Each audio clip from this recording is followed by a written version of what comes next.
There is something sitting in your driveway right now, or parked outside your building, or in that office lot you pull into every morning, and you call it yours. But here is the truth: nobody at that dealership told you. You do not own that car, the bank does. And the moment you drove it off that lot, it started making someone else wealthy, while quietly draining everything you worked for. Every month you make that payment, on time, never missing, never late, and every month the car loses value, while the loan stays almost exactly the same. You are paying full price for something worth less every single morning you wake up. That is not a transaction, that is a trap, and it was designed to feel completely normal. In the next 8 minutes, you are going to see something that cannot be unseen: the full picture, the real numbers, the names of who collects, and exactly how they made sure you never thought to ask. Stay with us. Here is the number that should stop you cold. The average person will spend $773,000 on car payments in their lifetime, not on cars, on payments, on interest, on fees, on the invisible tax of never actually owning what you drive. $773,000, that is a house, that is a retirement, that is a legacy, going to someone else, one payment at a time. They have a name for what happens the moment you drive a new car off the lot. They call it depreciation. In the first 60 seconds, your car loses between 9 and 11% of its value. In the first year it loses up to 20%, but your loan does not lose 20%. Your loan stays exactly where it is. You are immediately underwater, and the dealership knew that before you signed. Now meet David, 41 years old, project manager, good salary, responsible person. David has had a car payment every single month for 19 consecutive years. He has never owned a car outright, not once. Every time he gets close to paying one off, a new model comes out, or the repairs start, or the salesman calls, and the cycle starts again. David thinks he is being practical, the industry thinks he is perfect. David currently drives a $42,000 SUV, his monthly payment is $680, he has 54 months remaining. That means he will pay $36,720 more before this car is paid off. By the time he finishes paying, the car will be worth approximately $14,000, he will have paid $42,000 for something worth $14,000, that $28,000 gap, that is the trap, sitting in his driveway, every single night. But here is what David never calculated: the opportunity cost. If David had invested that $680 every month instead, over 10 years at average market returns, that money becomes $118,000. Not $680 a month going to a bank, $118,000 growing in his name. That calculation changed something in David when he finally saw it. He sat very still for a long time. Now meet the other side of this arrangement. Meet the finance company. They do not make money selling cars. They make money from the moment you sign, every interest payment, every month, every year. Every person, multiplied across millions of customers, simultaneously. The car you drive is their asset producing income, you just happen to be living inside it. The average car loan carries between 6 and 9% interest. On a $42,000 vehicle over 72 months, you pay approximately $8,400 in interest alone, on top of the purchase price, on top of everything else.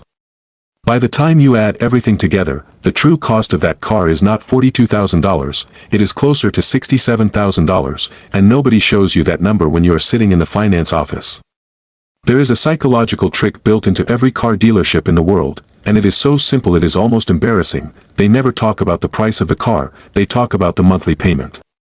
Can you afford $680 a month? That sounds manageable, that sounds responsible even, but $680 a month for 72 months is $48,960. They turned $42,000 into $48,960, just by changing the question.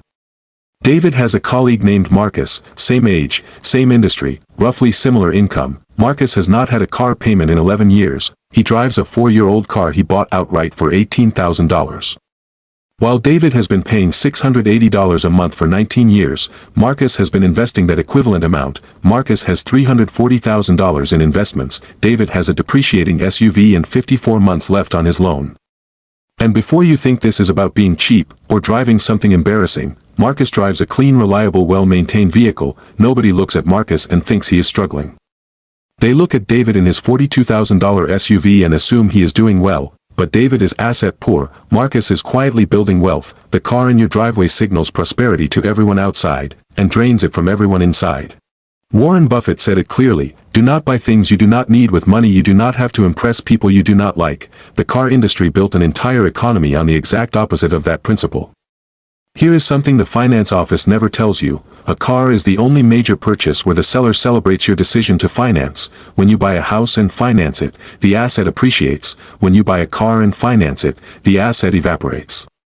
David drove home last Tuesday and sat in his driveway before going inside, not admiring the car, calculating it. $680 a month, 54 months, $36,720 left to pay, for something worth $14,000 when he finished. He had never actually done that math before. He had made 228 consecutive payments and never once calculated what this arrangement was actually costing him. That is not an accident, that is by design. The industry knows that if you calculate the real cost before you sign, you might not sign, so they make the process fast, exciting, emotional. They put you in the car, let you smell it, feel the seat, take it for a drive. And by the time you are in the finance office, your decision is already made. The paperwork is just a formality. The math was never part of the conversation. If you are watching this and starting to feel something uncomfortable, good, that discomfort is expensive information, and if you leave before the end, you will miss the 3 moves that change your relationship with car ownership forever. The average household has 2 car payments simultaneously, $680 and $520, that is $1,200 a month, $14,400 a year, $144,000 over 10 years, going to lenders, to depreciation, to the invisible machinery of this industry. $144,000 over 10 years, invested instead, becomes $240,000, that is the wealth gap hiding in plain sight, in your own driveway, every single morning. The car industry did not create the payment model by accident. In the 1920s, General Motors established the first auto financing company, not to make cars affordable, but to monetize the fact that they were not. David called Marcus last week. He asked him honestly, "How do you do it?" Marcus said, "I made one decision 11 years ago. I decided my net worth was more important than my driveway. I decided I would rather be quietly wealthy than visibly leveraged." So what do you actually do when you are already in a car loan, when the payment is already coming out every month? The answer is not to panic. The answer is to understand exactly where the leverage is and use it. Step 1. Calculate your real transportation cost right now, not the monthly payment, the total cost, payment plus insurance plus depreciation plus interest plus maintenance. Most people discover their car costs between $900 and $1,400 a month. Step 2. When this loan ends, do not go back to the dealership. Take that exact monthly payment, redirect half into savings, half into investments. Do this for 24 months. Step 3. Consider the 1-year rule. Drive what you have, maintain it well, bank the payment you would have made. Step 3. Follow the 1-year rule. When your loan ends, do not replace the car. Drive it for at least 1 more year, maintain it, take care of it, and keep making the payment. But this time, to yourself, that 1 year is where the entire cycle breaks, because for the first time, the money stays with you.